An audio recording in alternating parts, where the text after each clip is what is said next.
ও মাই god, match জয়ের পর উপস্থাপকের কঠিন প্রশ্নে বাংলাদেশকে নিয়ে কেমন মন্তব্য করল ফাহিম আশরাফ। মধ্যেই ভাইরাল ভিডিও। টি-20 বিশ্বকাপ 2026-এর উদ্বোধনী ম্যাচেই জমে উঠেছিল রুদ্ধশ্বাস লড়াই। নেদারল্যান্ডকে 3 উইকেটে হারিয়ে দারুণভাবে আসর শুরু করে পাকিস্তান।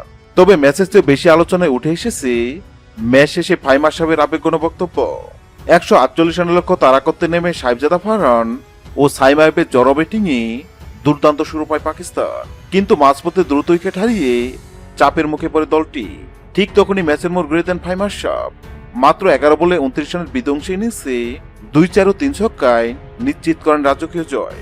ম্যাচ জয়ের পর উপস্থাপকের কঠিন প্রশ্নে ফাহিম আশরাফ বলেন, বাংলাদেশ আমাদের ভাই, বাংলাদেশকে বিশ্বকাপ থেকে অন্যায়ভাবে বাদ দেওয়া হয়েছে। আমরা সবসময় বাংলাদেশের পাশে আছি। আজকের এই জয় আমি আমার বাংলাদেশি ভাইদের উৎসর্গ করলাম। হ্যাঁ দর্শক, যদি ভিডিওটি ভালো লাগে লাইক দিবেন এবং সাবস্ক্রাইব করে আমাদের চ্যানেলের সঙ্গে থাকবেন। ভিডিওটি দেখার জন্য আপনাকে অসংখ্য ধন্যবাদ।